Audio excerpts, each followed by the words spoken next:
खत्म हो गई। अच्छा ढेर दिन रहले नि जाए दा धनिया, हाथ बट खाली कमाए दा धनिया।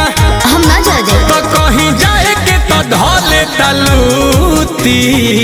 अरे अरे हाँ तू तो साझा ही कहेलू दिया बूती। सुनो राजा घर है मिले कर हो छूटी, रामा देवर हो पापी पी के घरे आवेला फुरूटी। आपी के घरे आवेला फुरूटी, पी के घरे आवेला फुरूटी। अरे पिए दो मैंगो फ्रूटी पिए तनु। अब आप मैंगो फ्रूटी अब महुआ चना ले पिए भौंक दे नाली में गिरावेला।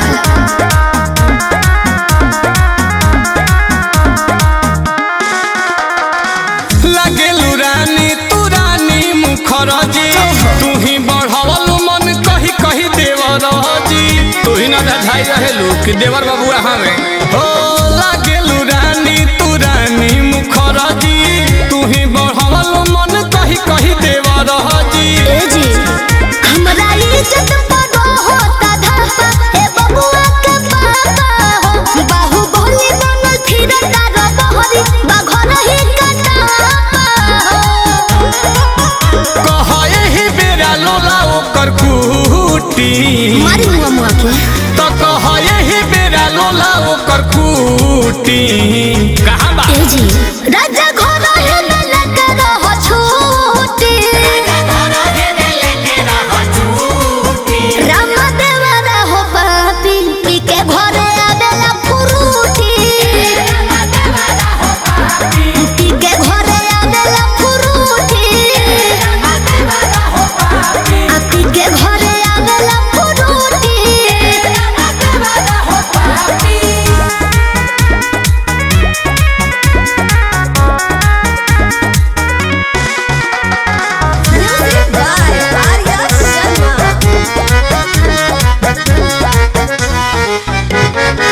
अधिका जे रात में करता उत्पात हो, आंसू से करता नी बेला ना से बात हो। ते ही चढ़ा के रखले बड़े सब हमारे दोस्त बात तू हो। अरे अधिका जे रात में करता उत्पात हो, आंसू से करता नी बेला ना से बात हो। हो दिया के तो लंबी हिले हम गारी करेला परियारी हो। लेके चिखना में रोजे भाग जाता रात के तरकारी हो।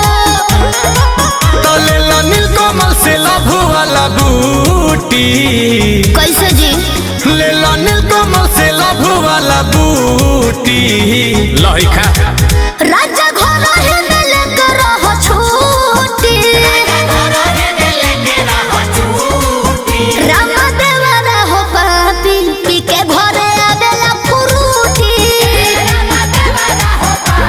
आपी के घरे आवेला फुरूटी, पी के घरे आवेला फुरूटी। अब हमारे का निकले दो, कंपनी से फोन आवता। हेलो जी हकीम, काल के काल पहुंचता नहीं। दी हम बताए तो हेलो सर जी गोड़ लगता नहीं छोड़ दी 10 दिन बाद ही भेजो।